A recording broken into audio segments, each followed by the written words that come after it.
Henk, I've put a gavel next to you, like a judge's. So if you don't like the topic, Yep. you can just 100%. cancel it. You just whack the gavel. What if I don't like the topic? Well, you just turn us off. Yeah, good point. Merckxy, I thought you would just spend the entire time banging the gavel. Banging so the gavel. I didn't give it to you. Welcome back. We are episode 99 of The Wheelhouse. Oh, Henk Vogels in the studio with us. 99. Yeah, Feel nearly at the lucky. 100. Oh, well, Much next week. older than us. Yes, we are Hey, old. listen, you're looking pretty good because this morning, I believe you did 3 hours. You threw down a wheat bick and head into the studio. Yep. I stupidly decided to go and ride up the Montville Range and across the top at sunrise this morning. Oh, I've got to get ready for Velo Tours, the Tour de France. Oh. So, and that's like 40 to 50K climbing a day. And I've been doing coffee shop rides because I like them, but they don't really make you fit. No. Well, how did you feel after heading up there? I nearly fell asleep in the car on the way down here, but I was lucky I had enough coffee to get me through. My lovely wife made me a coffee as I walked out the door, so I made it here on time. Bless it. Well, later we're going to talk about the ridiculous team merchandise that teams are putting out, and Ineos, they might have a coffee solution for you. Okay. So you can get on that bandwagon. We're going to talk about the Dauphine and the Tour de Swiss. And do we really care about the races other than the form guide they provide before the tour? We've got a bit of Aussie. You're kind of wincing and nodding at the same time. We've got Aussie victory at the Tour of Britain. The UCI say they're cracking down on safety, but are they? I mean, we've heard this all before. I want to talk about how important a race recon is. Okay. And whether that's something that you do for your team or that you would ever have done yourself. And I also want to talk about a medication that's making headlines for all of the wrong reasons. So we've got a fair bit on. Is it Ozempic? Yeah, that doesn't Merckxy, Henk and I are hitting proof the of that. Ozempic to try and get race fit. We are not. Hey, That was a Kate, joke. before we go, Hank, can you just mention who's the touring company? Velo Tours. Yeah. Velotours.com.au. there you go. Australian company. They're awesome. Yeah. Been with them for 8 years and they're brilliant. Yeah. So, Do they need a excellent producer Yes. and somebody who just Yes. talks a lot? Big Yes. supporters of 100%. Absolutely. Get on. All right. Well, we'll be writing the You just proposal have for to that later. find someone to look after your kids for a month. That grandmama might come in handy. Yes, you can move Jude, in. if you're listening, we'll leave enough gin and coffee for you to be happy. Let's start at the Tour of Britain. Ruby Roseman-Gannon, an incredible victory. It even made the project on Channel 10, which is remarkable because Mainstream media. cycling. Yeah, exactly. Cycling normally doesn't. Henk, she took victory ahead of Mejeras, the Luxembourg champion. It was talked about kind of for the wrong reasons, though. Yes. With SD Kopecky. Works stuffed up a bit. A lot of Kopecky could have... Just a bit. Just a bit. Well, look, she could have won, but she has won so much. She wanted to be a great teammate and wanted to gift it to Mejeras, who didn't have the goods. They swung up, they sat down. Mejeras then saluted early for the victory. Ruby Roseman-Gannon snuck in. That is a legit win. It's a legit win, and there are going to be one a year of these in some way, shape or form, whether it's male, female, 2.1, 2.2, 1.2, 2.3. But they completely stuffed that. Yeah, they did. They did. Did it like she had about 8 meters lead, and she sat up like. Well, she didn't and want to win it. she Kopecky did the didn't right- want to win it. She did the right thing, but in the end, it turned out to be the wrong thing because there's really no gifts in cycling. We talked about this last time we were in here, Kate. Like, you're trying to help your teammates, I get that, but when you know if there's a chance you're going to get beaten, you just don't do that. And I reckon you will never see SD Works do that again, unless they're winning so many races, and they are. There's so many races they really don't care. That's the I thing. don't think you get to the point where you really don't care, though. No. I mean, this happens every season, often multiple times, as you mentioned, but never with the same rider. Like, you do it, you learn your lesson. Once. You do it once. Do it once, you do it twice. I'm sorry, but No. you're getting canned. Yeah. So Yeah. we had Lucy Kennedy as our sports director last year, and love Lucy. She's fantastic, but that happened to her I in remember. a race a couple of years ago, Yes. and yeah, poor thing, she was quite embarrassed. But yeah, you only do it once. But that's going back to Ruby. Ruby's a prodigy and is going to win a lot of races moving forward in the World Tour. So that's just, the first one for her. And yes, okay, those girls at this stage of their career might be stronger and better, but like Ruby's coming, and she's also a product of the ARA Skip Capital team, come from a couple of years ago. So great to see her with JK doing so well. And even if it was, a Bradbury style and it made it on the project, I don't care. She was still running second, third wheel in a really hard race in the rain, really shitty, crappy weather, and she's followed the wheel and rolled it. And she still won. End of story. There's all the other people behind. Yeah. Who didn't capitalise on that. So, look, she's from Brunswick Cycling Club. So is Luke Plapp. Like, they're one of the clubs in Australia that has produced some just incredible champions. And I reckon you could probably hear them cheering if you had the other noise in your house quietened down, because they're a very vocal crowd. 25-year-old. Now, the Olympic team hasn't been named yet, but I reckon she should definitely be on it, in my view. The course suits her, and I think she's shown she has the tenacity to keep fighting. Well, sorry, Hank. She was so emotional too. It was cool to see. She was so emotional and happy. I mean, for everyone, Merckxy, 100%. We all love that side of the sport. And how many days do you get up and pull your socks on and chuck your nicks on and get to the start and have your race food, and it starts raining and you go up 4 Cat 2 climbs, bucketing down, wind sideways, and you get boxed in. All right, I got third today. Tomorrow's another day, and it goes on another day and another day. So she's finally got the win. It's like a huge release for her, obviously. Absolutely. To get that, first big win. So I can understand that. And without emotion in sport, I'm sorry, we're all like headless chickens. What's the point? Well, interesting you talk about like all the difficulties and then how good the wins are, because Roger Federer gave this incredible speech. I think it was a Dartmouth commencement speech last week. And of all of the wonderful things to take from it, he said in his career he won something along the lines of 80% of his matches. Whoa. Pretty massive, right? He said, which I look like a champion, like what a great record. He said, but if you break it down further, I've only won over my career 54% of the points in those games. Exactly. Right? So he's only he said, so I'm only just beyond the good side. So I've lost nearly as many points as I've won. And they're the moments where you have to learn how to let go the ones you lose and focus on what you can. And that can be, the dial of a champion, is being able to let go of the things that you don't win. And I think that's, even if you talk about, SD Works in this case, they can let that go. Before we move on, I do want to point out what a ripper of a person Lotte Kopecky is. Okay, they stuffed it up, but to do that, she could have easily won, but they have worked so hard for her that she honours and respects them so much. I think that shows who she is as a person more than anything. No, good on her, because, they just ride for her a lot of the time. She gets, her 10 to 15 wins a year in big races, and she's talked about the most and probably on the biggest contract. So good on her for being that kind of person. And people want to ride for her more too. Yep. It works both ways. Yeah, absolutely. While we are talking about the women, I want to send a bit of a virtual hug to Ellen van Dijk, named in the Dutch Olympic team for the time trial. She's got a young child, I think maybe 4 or 5 months old. So enormous job to be able to come back and do that. But she had a training crash and broke her ankle. Hank, you know all about broken ankles. She has to have surgery. She's hoping she can still get fit enough in time. But we are ticking down. I think we're 44 days away from the time trial. I'm not sure it's going to be possible, but, sending all the best to Ellen van Dijk. Now, they're long recoveries, ankles. I know, they're tough, aren't they? Now, my Netflix subscription, Hank, hangs solely off the back of 2 programs. One is Bridgerton, and I'm not sure if you're a fan of that. Merckxy definitely isn't. Awkward to watch with your mother. That's like a community service announcement for anybody. Why? Why is it awkward? Oh, there's some saucy scenes in there. What do you mean?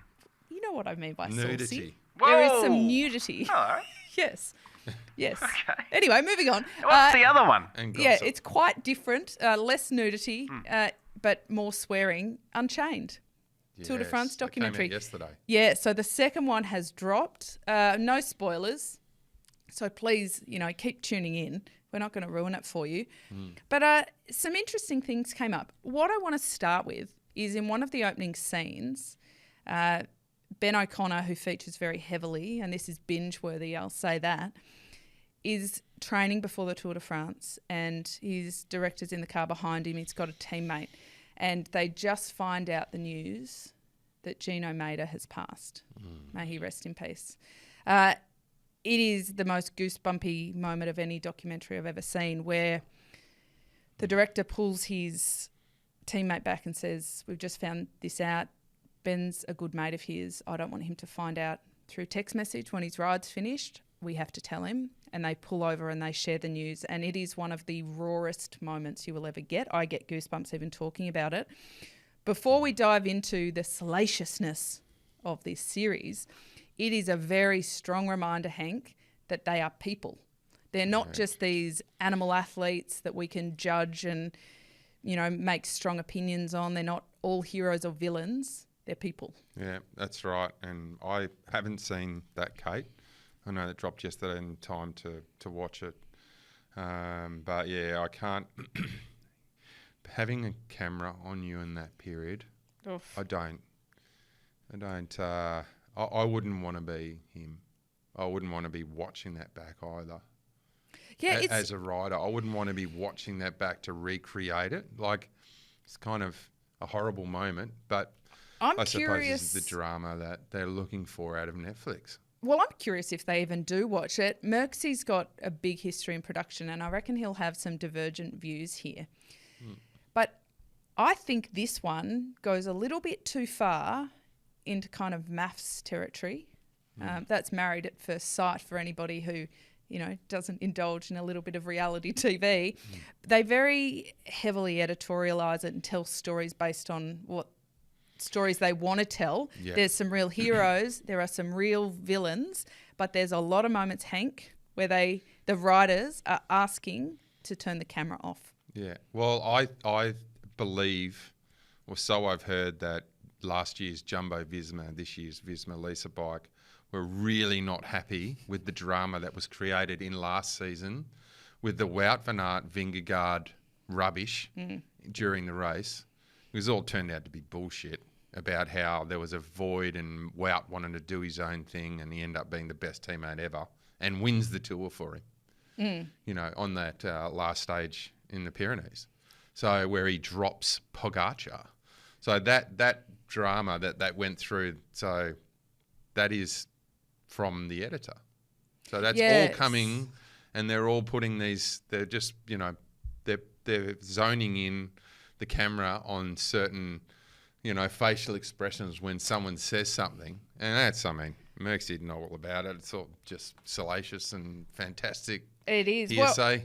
Well, Merckxy, what do you reckon? Like, Jasper Philipsen, fair to say he doesn't come off very well. He really comes off as quite a brutal, rough kind of character. And do you think it's fair that they do this? Like, Merckxy, when they say turn the camera off, or when the end product really hones in on some characteristics with a little bit of selective editing, I kind of think that's a bit unfair on the riders. No, I disagree. I knew you would. Absolutely disagree, because it's entertainment. If it was just boring without, the close-ups and the drama, but why would we want to watch? And it's bringing money and it's bringing exposure to the sport, which Agree. is very much. I like that. Hold on. I do like that, though. Okay, but bringing money. Rumoured is that the teams get 50 grand, of like euros, 50,000 euros for it, but the riders don't actually get anything. Sure, but are they making money from it? At contract time, sponsors want to be on Netflix. It's such good exposure, and so when their contract time comes around, their sponsors are happy because they're on Netflix. More people know about the team. It does boost up their contracts, no doubt about it. I reckon there's some doubts about it. But I do agree with most of that, Maxie. Like, I think Netflix does bring in the general public, not just the cycling public. I agree with that, but just I don't reckon trickle down economically into the bank accounts of bike riders. But yeah, I think this Netflix series is fantastic for cycling, but it's the old cycling way of the UCI and Tour de France organisers are the ones making all the money. Well, and you have to think for some of the teams that have really quite obscure sponsors, because, we are a sport that love obscure sponsors. I don't know that the sponsors really gain too much from a global sense for it. Yeah, but look at already, like this year, even Red Bull coming along and Nike with Demi Vollering. Like, there's new sponsors, and that's what the sport needs.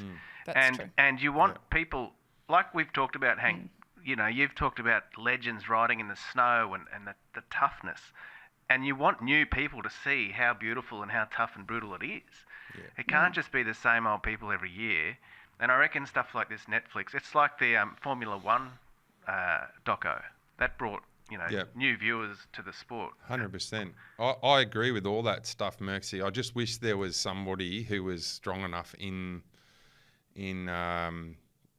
the riders' corner saying, no, it's not 50,000 per team. It's 20,000 euros per rider on the team. Yeah. That goes into their account. It doesn't go to the team's account. It's a profit share or something. Yeah, it just doesn't go to... Because you don't tell me that any of that 50,000 euros is going to the riders. Oh, no, none of it. I would love to hear from any of the Aussies. So just call in now on our toll-free number. Yeah, 1-800-WHEELHOUSE. 1-800-WHEELHOUSE. Can we actually get a 1-800-WHEELHOUSE I don't know if you can do that anymore. Oh, we can try. I'll look into it. I'd love to get Ben O'Connor's take on whether he reckons he can, whether they get any trickle-down economics from Netflix. Yeah. But those points, Merckxy, are brilliant, and I rate them, that it will make our sport more interesting for the general public, not just the cycling public. There's one element in particular that I wanted to ask about. And Merckxy, your view on this will be really interesting. They straight up ask the riders, do you think Jonas Vingegaard is doping? That's way out of line. But hang on. Way out of line. Hang on. They don't show you the answer. Well, until you get further in. No, which is... bait. You want to see the answer. Yeah, but it's kind of like, all right, no worries. Next question. Okay, do you think Vingegaard's missus is hot? Sure, but hang on. Where do you draw the line with this shit? But with these there's guys, a lot of chat about that, about how strong he is, and... I thought we were over that. I really did. I really thought we were over the doping questions in 2023 with the amount of testing, and I suppose you still get one douche every now and then who goes pos. So well, look, it stays relevant. Right? I think it's relevant. It's just whether or not they should be asking the other riders on camera. Before we do wrap this one up, because we've got some fun stuff to talk about as well here. Ben O'Connor, everybody by the end of this series, they'll love him or hate him. I have a strong feeling behind that, but rumoured to be going to Jayco Alula. Now, when you get even half an episode in to this one, it won't be of any surprise, I don't think, even the promo, that he may be moving. But what do we think to an Aussie team? Is it a straight swap for Yates, perhaps? Good for O'Connor, good for the team. What do you reckon, Hank? Australian team wants the best Australian talent. That's why they've done it. Yeah, and Galuzzi O'Connor is a big Australian talent. So he is a big talent. He's probably one of our best stage racers with Jai Hindley currently that we have right now. I think it's a great move tactically. It's whether it will be popular or not. I certainly would not be trading any Yates, any riders with the surname of Yates go. with an O'Connor.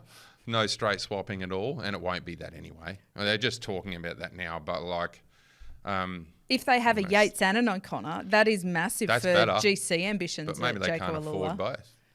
Well, that is interesting too. I don't think they'll be able to afford both. No, so well, we've got Matthews and Groenewegen. I heard Groenewegen's the highest paid rider in that team because he wins more than anyone else, and that's how it should be. But The pockets are deep, but I don't think. Well, they're that what's deep. highest paid? How much is?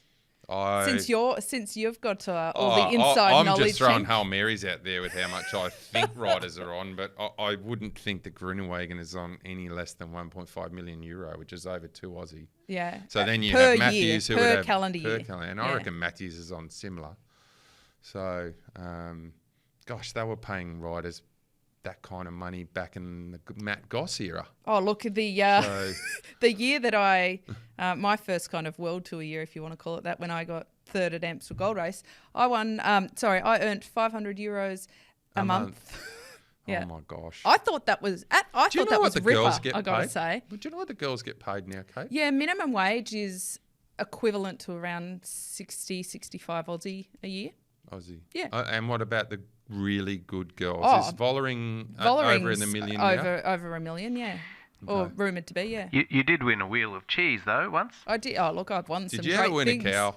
I didn't. What? I'm bummed I never won a cow, although I would have liked a goat, not a cow. No. Well, you know O'Grady won Classic Haribo twice. You know what you win when you win Classic Haribo? Do you win your body weight in Haribos? In Haribos. He was 78 kilos then. He won it 2 years in a row. But that's... So there was a truck that reversed doot doot doot doot, and with the pallet that comes down.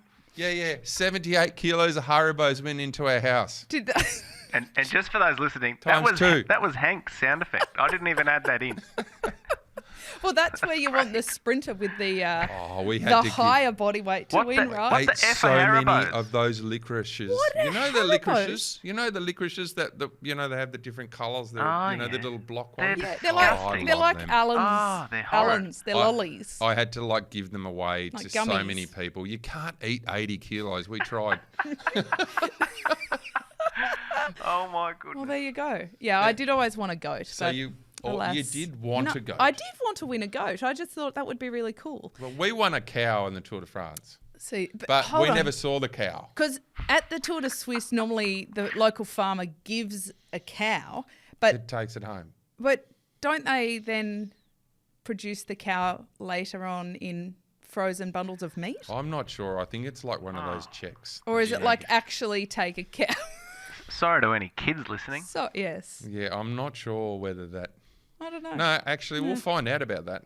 Yeah. We'll have to Let's find do out. the research. Maybe I'm owed a cow from the '97 tour when Vasseur won it. Do you think you can back claim? Actually, An interest? There is a picture of him somewhere in the world. There'd be some with that cow. calves there too. Now, look, speaking of Tour de Suisse, that's going on at the moment. Yep, We've just our had girls are there. We've just had the Dauphine run as well. How much do we really care about these races aside from them being a form guide for the Tour de France? I care about them a lot because they're very, very hard to win. They're very prestigious. I've been watching them for the last 35 years, and I suppose it's just maybe the new generation that just goes, oh, well, it's not Giro, Tour, Vuelta, Worlds, Olympics, then I don't give a rat's.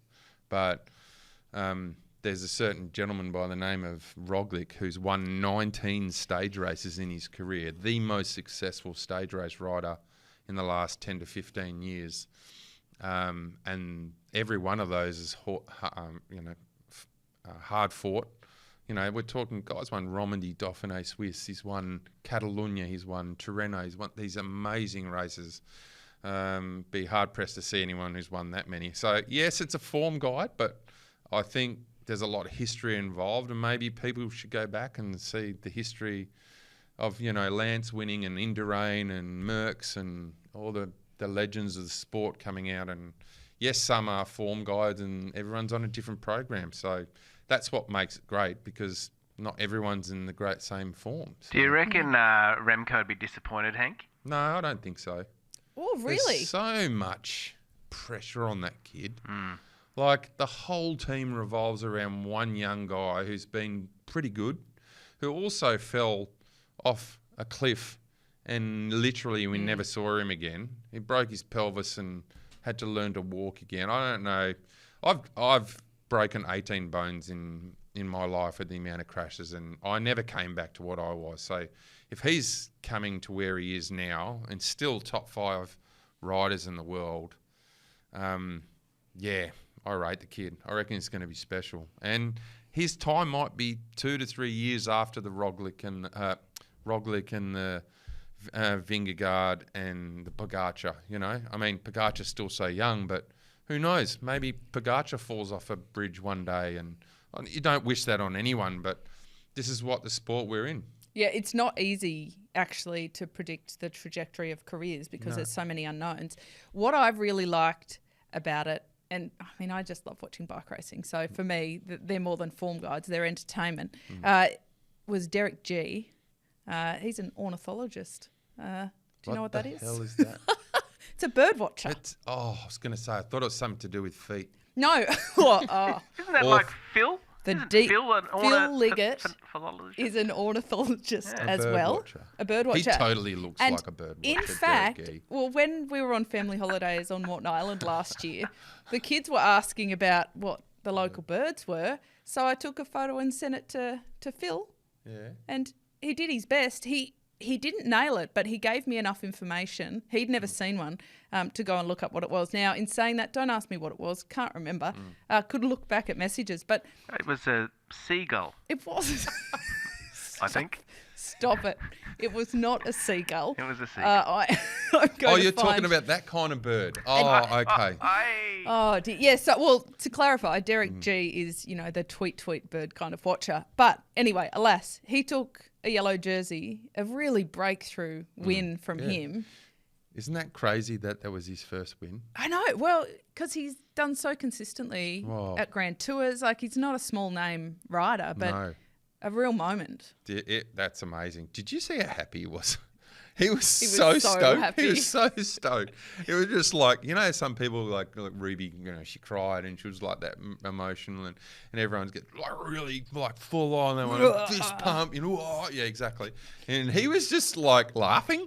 You know, he had the full giggle going on. It was like, yeah, did you see it? I can't freaking believe it. Yeah, I won. You know, like very that's cool. So that was awesome to see because, Christ, he 5 seconds at the Giro or 4 seconds and 2/3 or something crazy. Many times like the that. bridesmaid. They're doing really well, that team this year, hey? They are. They've done really well. I think we talked about it earlier this year, but I really think change of directions. Oh, well, they started strong. Yeah, and they at the Tour seem Down to Under always and be there. Yeah. And the Dauphine, he was second yesterday. The IPT rider, I'll come to me who it is now. Anyway, they're having a great year. They are having a great year. I reckon. I always say in my head, "Oh, gee, he's good." That's a mum joke. Oh my goodness. That's not a. Oh, That's come like on a now. dad joke, like a mum. That's a mum joke. That's why they pay me like the it. big bucks. Wow. Big bucks. Yeah, The check still hasn't been cashed. The Tour de France Femme is coming up, and after the Tour, after the Olympics. But big news is that next year they're adding an extra stage, so it'll be 9 stages. To 9 stages. Yeah, which is Do great. you think that's enough? No, I don't. But it's a step in the right direction. So the Women's Tour de France currently has a couple of Queen stages. They do, yeah. And a couple of bunchies, a time trial. I still don't reckon it's enough. No, it's not. I mean, the rule is... You can't call it a Grand Tour at 9 days, can you? Well, they do. I mean, once you go over 10 days, because the Giro's 10 days, you then need a rest day. And so that's why tours tend to go up to 10 days. And then for the women, that's where it stops. Do the women want longer races? They do, yeah. They do. So that's been verbalised. Yeah, I mean, there's the discussion between longer being longer stages or longer duration of entire event. Yeah. And it depends who you ask as to the longer stage debate. I mean, they've increased it so far. History has always shown that the shorter the stages, the quicker they race. The more exciting. The more exciting they are. Yeah. So why wouldn't you make it shorter stages and do longer? Yeah, do more days, and then maybe you don't stages. need to do the rest days if you've got 65k stages or everything's around the 100 or under. So that then, yes, but you know what? Yeah. Well, one of the riders I think it's great that they've just got it. I do too. One of the riders who's really pushing for longer stage distances was Annemiek van Vleuten. And quite frankly, I think at the time she was pushing for that, every other rider in the peloton was like, what, so you can win by more? Like, come on now. Yeah. This is just ridiculous. But Demi Vollering has been reconning all of the courses, all of the stages. That's pretty dedicated. It's unusual for a single rider to recon every stage of a stage race.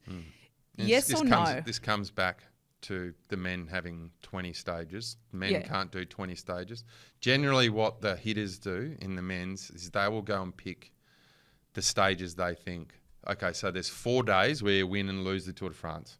It's, up Alpe d'Huez, or it's, there's a brand new climb. No one knows it. We've got to do that. Like a lot of the guys have done a lot of the Tour de France climbs, especially like G's done everything.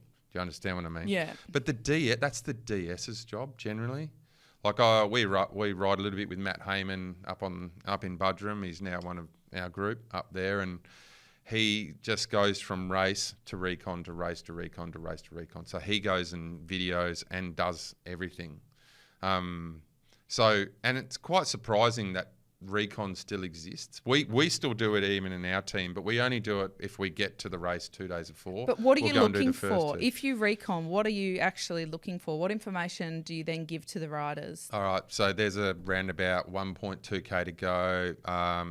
You need to go on the inside of it. It's sharp. It's over 180 degrees. But there's a new thing called VeloViewer, and I'm not sure if you know very much about this, Kate, but we use it in every single race. It's a program that you have to pay quite a lot of money for, and it actually tracks exactly where you go, and you can Google map in image and do a complete slideshow to the riders of each climb, where it is, and then you send it to their Garmins, and then they can, or Hammerheads or whatever, and they can follow it. But the night before, you go through the whole of the stage if you want.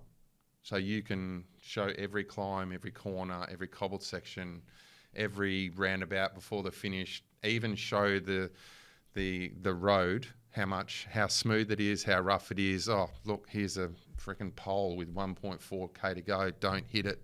That kind of stuff. This is what I do for a living. So it's kind of strange that you still need to do it, but nothing's better than recon for a rider to actually do the stage. For strategy or safety? Both. Right. I have strategy a theory. and safety. I think it was for tax. What, like as in? Tax. So I think she had a holiday. She took her dog Flo and her boyfriend Jan, and they went in the van. I'm serious. And they reconned it like camping. That's actually not bad. It's not a bad idea. Like a tax deduction. Your holiday is tax deductible. Yeah. Actually. It's not a recon. It's not bad. Yeah, I mean, not a bad idea. That's savvy. So go on a bike holiday and just call it recon. Exactly. The expense. Exactly. Yeah. Oh, I like Hang that. on, tax department's not watching, are they? I don't know if the ATO cared too much about Demi Vollering, but if Grace Brown gets out there, we might want to keep that quiet. This kind of segues well into what I wanted to talk to you about, the UCI cracking down on safety ostensibly. Now, they're introducing yellow cards. We'll come back to that because they're also talking about restricting earpieces for riders in the team to one rider per team. And they're saying that the radios are a distraction and a safety hazard. Oh, what a load of rubbish. Now, what do you think about that? I think we know. Why did I even need to ask? What a load of rubbish. A distraction. Well, you can just take it. You can physically take it out if it's distracting you. You can turn it down. I mean, how many times have you turned on your phone or laptop and seen how many crashes have been in the last 3 weeks? Well, the UCI are kind of in a way saying that's because the race radio is contributing to that. So contributing to the crashes. So they're not looking at the road because they can hear things in your ear. That makes zero sense. I mean, even like guys. So no one. So they're saying black ice, right? With the crash in the Dauphine, where 30 to 50 blokes went skidding on their backsides down the road. So they're thinking that's a radio issue and not with the. They're just trying to move that blame across, aren't they? Look, from somebody like a motorbike or someone in front should have said, "Oh, this is dangerous. Stop the race." Oh no, it's the radio. Oh, seriously, the red card bullshit too. Come on, I'm not with that either. So how are they going to enforce a red card unless they're using the television in the finish of a bunchy? Because the commissaires are not in the bunch. They can't see what's happening. Well, so you're listening to episode 99 of The Wheelhouse. We have not failed to bring the UCI up in any of the episodes and question their sanity and decision-making. We're now talking about the safety measures they're saying they're bringing out the yellow card system, which you've touched on. So they've said it's to improve rider safety. It's going to start on the 1st of August 2024, a trial until the end of the year, where it's aiming to deter dangerous behaviours by riders, sport directors and race personnel. It applies to the men and the women. 2 yellow cards, you get a 7-day suspension. What do you think in terms of a way to control behaviour outside fines or relegations or anything like that? Does it clarify it maybe? Well, they need to give everyone more information on how they're going to control it. Like if it's only coming from television and if it's coming after the race, is it at night where you get your yellow card when they go through the video? Yeah, or is there a video ref in the bunker? Is that Merckxy? Is that what? Are you like making some upgrades in there for that role? That's very funny. Well, I mean, you think like if somebody's watching the telecast, right, who's in the helicopter going, oh, did you see that? Oh, Milano, he just went right on Craig Wiggins, you know, and he's getting a yellow card. So, or is this a way to increase fan engagement and interaction where you can, you know, dob someone in? Like you're roadside and you go to the hotline and you say, yeah, I just saw Jasper Philipsen swearing. He used profanity. I don't think he's not afraid, based on Unchained, he's not afraid to just swear in public. So I don't think he needs to be dobbed in. Most people aren't afraid to swear in public, Kate, including myself. That's an infringement. I mean, I can confirm you behave very well here. We haven't had to use the kill button at all. Oh, you mean this? You need the this gavel. over there. I do. I need the gavel. So the other Henk, thing they're talking about doing is extending the 3 kilometre rule to 5 kilometres. Like that. Like that. That seems like a no-brainer. Well, hang on. You've got to explain that a bit. Right. So, Henk, you can explain the 3 kilometre rules. Crashes in the last 5. So you have a flat finish at 3K to go. You're leading the GC and some idiot's butting heads with someone else and they go sliding down the road and you fall and you lose 1 minute. So automatically you're off GC because 2 idiots did that in a bunchie. So that happens at 3.5, that happens at 4, that happens at 4.5, that happens at the last 10K. Okay, where do you stop? 3, 5, 5's probably good. You know, everyone's still there. And they don't do that, I must admit, when they have uphill finishes. So this is only just in a flat final. Yeah, it's never in a mountain stage. Classified. It's never in a mountain stage. It's never in a medium hard stage. It's always in those. So that 3K rule is great. I think that's great because then you get rid of the GC guys who are trying to box on because they're like, I'm not crashing and losing the tour because of it. Well, the other thing they're doing, and I think this is a really good one, is they're simplifying the time gaps so that in a sprint finish where the 5 kilometre rule applies, they're not any longer making time gaps from 1 second. They're extending it out to 3 seconds.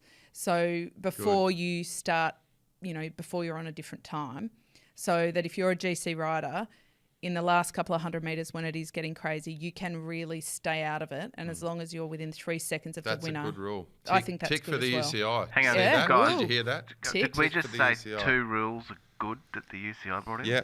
Wow. Tick, tick. We did, yeah, tick, we did. Tick, and tick. I can cut this bit out. You can. The other thing you can bring they it are up doing, later too. they are creating an organisation called SAFE-R, where they have independent, apparently, safety analyst roles to review race safety measures and recommend improvements. Good. Good if they are truly independent. Yeah, I mean that I think would come into it a little bit. I think, an increased safety on an increased focus on safety study for equipments. I don't know about this. I think this is where we go down into UCI territory. Hookless rims, helmets, etc., to mitigate accident risks. Rims. Yeah, you know the debate around tubulars and tubeless tyres and whether they're safe when they roll or, you know, I think that's a bit of rubbish. And lastly, they're saying they're going to increase more of an emphasis on the collaboration between the UCI, the race organisers and the professional teams around safety. I mean, I think what does that actually mean? Well, it means they're just, I suppose they're ticking boxes. Yeah, that's a UCI box tick if ever I've heard one. No, but I agree with like there is some organisers in Belgium who have fantastic like road furniture. How do I put it? Barriers. So like you might have just a median strip with a pole on it which says in any language keep left or stop or right or whatever. They have these fantastic plastic things where if you hit it, you're just sliding down the side of it, and also it's like on an angle at the finish as well, where if you hit a barrier, you're not hurting yourself in any way, shape, or form. They're fantastic, and there's a company out there that makes it, and they should make that global. I think. I agree. I am often explaining to people that one of the biggest hazards when you fall riding is when you come to a very quick stop. So if you fall and slide, you might take a lot of bark off, but you tend to break less bones than if you hit something in your speed. It's like a car accident. When you hit something and you're stopped immediately. It's bad. Well, it's like the motorbike racing. Yeah. They have the gravel to slow them down before they exactly. Yeah, to wipe off the speed wipe before off the that speed. impact. Unfortunately, we ride through, 3,500 kilometres of people's front and backyards, so it's difficult. But It is, but that kind of innovation around a pole, so you don't just hit the pole and stop. You really can get jettisoned off it. You'll still fall, but I'd love to find in a out the different name way. of that company that makes that stuff, because that should be implemented globally, I think. If anybody knows, give us a yell. They love had to it know in that. Gulligam last year, which was this fantastic Kermis race in Belgium where we've run top 10 both years, our team, and I was so impressed. I actually took some photos somewhere on my camera roll, so I'll have to Look those up. Yeah, It'll they be in should a have Google photo memory or something. I should have that here. Yeah, Yeah, exactly. come on. Where's the pre-show research, Hank? Pre-show was me trying to stay awake. On Yeah, the way pre-show down the is the wheat bic you Yes. had. Hold on, how many wheat bics did Hang you on, have? we chatted for 20 minutes. That was enough. Did you have one wheat bic? 4. 4 wheat bics. Yeah, I'm not a small man. No, I did 100k this but morning with 4 1100 elevation. Aussie riders in the past, I've heard, because I think wheat bics are a pretty Aussie thing, maybe the Brits too. No, It's like a 12 wheat bix breakfast is pretty standard, if isn't you're it? doing 200k, I get that. But I mean, if you're trying to, I'm pretty fat at the moment. I need to not eat. I need to stop eating. Now, we're Come on, not mate. about weight shaming here. Hank. No, well, I'm just being legit. I'm pretty black and white. I am. I'm 24 kilos more than I used to when I was racing. Now, Hank, last week, Yeah. I know you listened because you asked me, have you done the 100K yet? It's the 13th of October. I can confirm I did my first couple of rides this week. But my fitness level, When is it? 13th of October. We've got time. I'll Are be you around. joining? Oh, I reckon I Excellent. might have We to have a wear tuxedo jersey one of these bad boys. with your name on it. I've never ridden They with are Hank. very How good. suave. Lovely. They are very spunky. Look, there's not too You got many any climbs, double but it we'll get you one. Whatever you need. But is that Merckxy? I said to Merckxy, I'll ride home and grab something, and I was gone for long enough that he was worried about my safety, and he was like, "Is everything all right?" I thought you got a flat. I got there as fast as I could and back as fast as I could. So yeah. Oh, at least that's Few all more you need to be Ks to doing. You're do. going in a forward momentum. That is right. Doesn't matter where you start as long as you're making progress. Now, let's talk about a new drug. Well, it's not a new drug. It's an old drug. New application in professional cycling. It's called tapentadol. A couple of years ago, tramadol got banned, which is an opioid, a painkiller, and it got banned in the professional racing scene because they were concerned that riders were using it off-label, not for pain management, but more essentially to dull the feeling of normal cycling pain. So we're not even necessarily talking about injury management, just riding a bike at the top level hurts. Take these opioids, it'll hurt less. Now that got banned because it comes with all the labels, don't use heavy machinery if you're on this. It is not a drug that is meant for operating any kind of machinery, not a bike, not in close quarters. They thought not only did it lead to addiction, but it could potentially cause falls because of slow reaction speeds. I'll note that it's not banned on the World Anti-Doping list. So it's a by legit the sounds, it drug. should be. Tapentadol is a you're similar talking about drug. tramadol. Well, Yeah, I was yeah, talking about yeah, tramadol. Tapentadol is a similar drug. I've actually taken it for pain management, not while racing. I'll make that very clear. With a longer acting. So you can take it in the morning and it lasts pretty much all day. One of the reasons they prescribe it is for chronic pain. So pain management where day to day your life is being impeded and you can't do normal things because of the pain, so they give this to you. Sounds like Celebrex. Well, it's not too dissimilar, actually. It's not an anti-inflammatory like Celebrex. But it's an opioid. But it's an opioid. So, Henk, why are they even taking it in the first place? Because my initial thought is if people are taking it for the legitimate reason of pain management, they should not be anywhere near a bike. Like, forget the crash element. If their body is in so much strife that they need this drug, they need to not be racing their bikes. They need to be trying to recover and rehab. Yeah. So why are they even taking it? Why are we even talking about it? Well, we're talking about it because human nature says that any athlete, no matter what, will try and find an edge. And if it's not on the ban list, they will take it. And unfortunately, now that it's been put into print, every 18 to 25 or 30-year-old athlete is going to be now looking at it because they probably didn't know about it before. If they did, obviously they did because there's been a red flag around it. But now that it's been put in the news, unfortunately, human nature says that they will, take advantage of that. But if it's not on the list, it should be okay to take. So I think either the UCI or WADA or whoever the new sport anti-doping has maybe dropped the ball and not put that on the list quick enough. Well, it's not on the list because it's not technically performance enhancing. I mean, my goodness, I can tell you when I was taking it, and it was for legitimate pain management issues.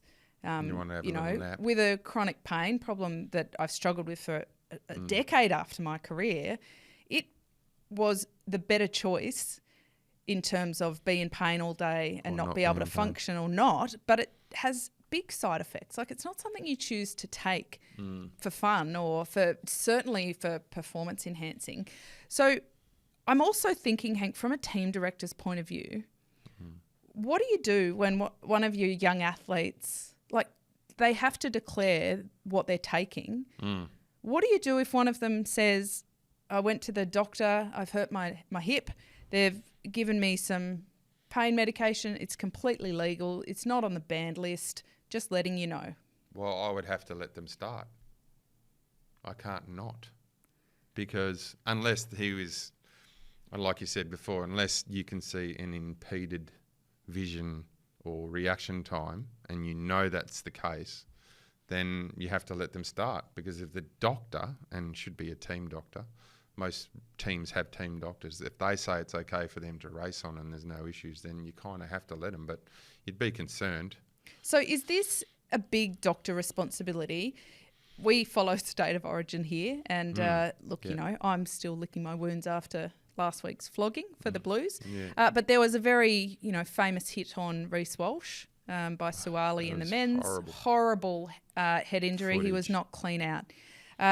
My immediate reaction was, please do not let him back on the field. I hope that their head injury protocols are strong enough that regardless of anything, he does not come back on the field, because I don't care how much Queensland need him. Incidentally, they didn't need him. We got flogged. But it's got to be about athlete welfare. So is there a higher responsibility needed from doctors in blaming the athletes for even looking at this kind of thing? Are we looking in the wrong direction? Is it because they're not experts, and you can tell a 20-year-old that this will ruin their body in 20 years. They'll still take it. Do not care.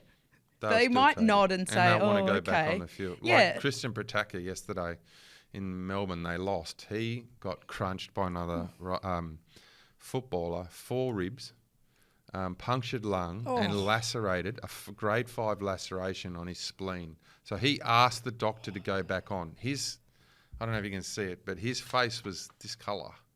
He went back on. And the other team, the Collingwood player said, mate, you need to go off. You do not look right.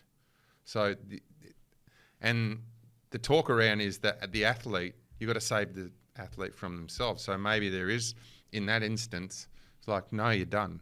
So I remember Jonathan Vaughters back in the 90s, late 90s, when he got stung by a bee and it was this big. And size of a rock melon, an egg, and he refused to take cortisone because they knew that it was a performance-enhancing drug. So maybe that's what we have to do now. You say, you know, we're not going to let you race on that because it's not good for you post-sport. Because is this a gateway drug too? You know, is it a opioid then go on to an endone? To an endone, to a heroin, to living on the streets, you know. So unfortunately, they are, aren't they? We've had some pretty gnarly. Yeah, they're an opioid. We've had some pretty gnarly stories in cycling about that. I do think that National Rugby League are a good example in the head injury space of where the teams had to get dragged along. You know, but they took a strong stance, and it's changed the culture from a leadership point of view. And I do think in cycling we often blame the riders a little bit more than we should when sometimes they're young and impressionable and they're following doctors' advice. It's tough in cycling though, because a lot of those crashes can happen not on camera. Yeah, well, whereas I mean, in football, it's all on camera, you know. Yeah, I mean, I've got a young bloke who had to come back from Europe, crashed quite hard in a race over in Europe, and had to pull him out even though he didn't want to. I mean, we had a lot of concussions over there, and one's had to come back and has not recovered. So I don't know where he sits moving forward. And it's, you know, he wanted to start the next day, but there was no way. There's a lot of them. I had to pull 4 riders this year from starting the next day because of, you know, how dangerous that is. I still think head injuries are worse than breaking bones. It is a very, very complicated space. Episode 99 of The Wheelhouse. We're nearly at the 100, Henk. I'm making a cake. I don't know if you know that, but I've been tasked with making the Happy 100 cake. Wheelhouse 100. Wheelhouse 100. And I'm quite vulnerable in doing that. I'm putting my cake making skills out to be critiqued. I might actually go through the old Women's Weekly book. The what? Reader's the Digest. Women's Weekly Never heard of it. birthday cake book. Are you Just serious? go on You've never heard of Instagram it? now. There's some good reels. Yeah. Oh, Or the Toctic. The Toctic. Okay, Boomer. Hey! Before we go, I want to talk about the weird and wonderful world of cycling merchandise. The merchandise market is growing hugely. This is a self-generated revenue stream for teams. Great idea. Thank God it's poured We're on. all over it. I mean, that's why we've got these beautiful in here jerseys, the tuxedo jerseys. Can we buy them? Because at merch is a Bike thing. Look, you can't get them at Bike Bug yet, but We'll have to talk to Frank I'll about get that. on the blower about that. Now, some of the teams have said, we want a piece of this pie, and they've put out some merch. And they're looking, Henk, well beyond your standard jerseys. We've got jerseys here. I've got a world champion Barbie here that my darling auntie Shezzy made. It's one of a kind, but if anyone from Mattel is watching, here's a merchandise stream for you. Get your riders out there. A Kopecky doll. A Kopecky doll. Oh, see, Hey? if there were Kopecky dolls, I would get one for each of the children. They are so cool. It legitimately is a very cool idea. Team Ineos, they're very high class, Hank. Yes. And you can get an espresso-style coffee pod and a keep cup. I would buy it. Why not? I mean, if you're going to buy the pods anyway, why not support your team? Sudal Quickstep. Now, they have gone for the younger generation because you can get a wolf pack. I say that, no, thank you. My children will not have these. Themed lunchbox, pencil case or backpack.